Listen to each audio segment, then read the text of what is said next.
Hello mga idol, bibigyan po natin ng konting reaksyon ito pong nangyaring laban ni Gio Santissima at ni Joet Gonzalez. Pero bago po yan, intro po muna tayo.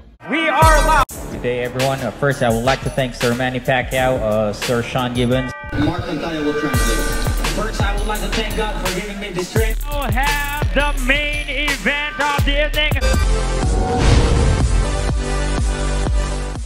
Okay, so ito po mga kaibigan, alam naman natin na natigil po ang laban. TKO po ang nangyari in favor of the opponent.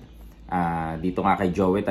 Sa akin po, pabor po ako dun sa sinasabi nilang nasa referee po ang responsibility para po protektahan ang buhay ng mga manlalaro po natin. Totoo po yun, and I would agree, dahil recently nga, meron dito lamang sa Asia na boksingerong napakabata pa, binawian ng buhay dahil nakatamo ng napakatinding suntok at hindi niya nakinaya, na-comatose, and then eventually siya po ay pumanaw.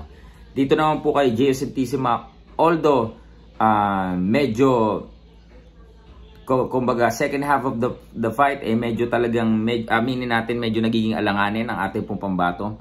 Pero yung last punch na naging dahilan ng paghinto ng laban, I don't think sapat na yon para ihinto ang laban. I think it's a premature stoppage kasi hindi naman po talaga nakadulot ng parang damage na magpapabago sa laro or makakaapekto sa laro ni Gio Santissima. At nakita natin tumama naman si Gio, tumama si Joet, but yung angle siguro ng referee mas nakikita niya yung bukas na anggulo ng mukha ni Gio Santissima, mga idol. So yun po siguro ang kanya naging dahilan kung bakit niya itinigil yung laban. Marahil hindi niya nakita naman yung tama din ni Gio kay Joet. But yeah, Sir Brendan, Sir Sean, hindi po sila agree dun sa stoppage po na yon. But again, who are we to judge naman dito sa referee na siya mismo ang nandun sa ring at nakakakita nung kalagayan din ng ating dalawang manlalaro. Actually, yung referee na yun ay kaibigan din, of course, ni Sir Sean and ni Sir Brendan. Mabait po yun, dati na nakausap ko na din niya yun. And maayos din siya na referee. So, although may mga disagreements dun sa nangyaring stoppage na yon, but I think, siguro, marahil pag natapos, siguro baka may chance pa tayo o baka makarecover si Gio next round. But anyway, lesson learned din kay Gio na, 'di ba, yung mga pagkatalo na ito internationally ay sana wag yung magdulot ng ng panghihina ng kalooban kay Gio Santissima dahil of course yung dati nilang promotion nagsara man yun, ngayon may bago na siyang promotions under Zip Sandman and in partnership with Knuckleheads. Ang may mga nagtatanong, under ba siya ng MP? Actually si Gio Santissima po ay Knuckleheads, yung isang company ni Sir Sean, So sana wag mapanghinaan ng loob si Gio and makarecover po siya dito kasi at the end of the day, adjustments muna.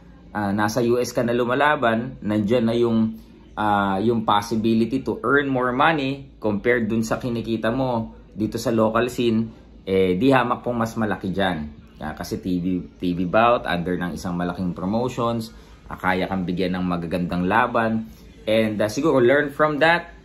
Yung mga talon niya naman sa Amerika, hindi naman kahiya-hiya, dahil una yung talo niya kay Navarrete. At pangalawa dito kay Joet na wala ding talo. So maybe get back to the drawing board at siguro tune up muna and eventually makuha niya yung laro niya dito sa Amerika at makakuha po siya ng panalo itong si Gio Santissima. Yun lang. Chab Gio, head up, huwag kang panghinaan ng loob. And kudos pa rin mga kaibigan kila Sir Brendan, although they are really disappointed. Kila Sir Sean, kudos pa rin for giving our kababayan a huge opportunity to fight abroad, lalo na sa US.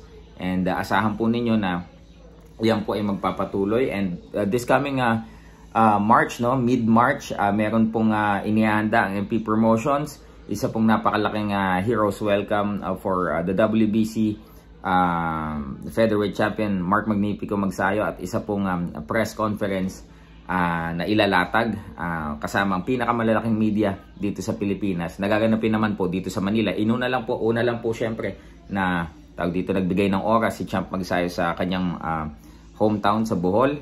And then after that, mid-March po ang plano po ay dito po sa Manila naman, at ang presidente po ng MP Promotions ay makikita nyo po dito sa Manila mid-March. Pina-finalize po yung date. Yun lamang po mga idol. Maraming pong salamat. God bless.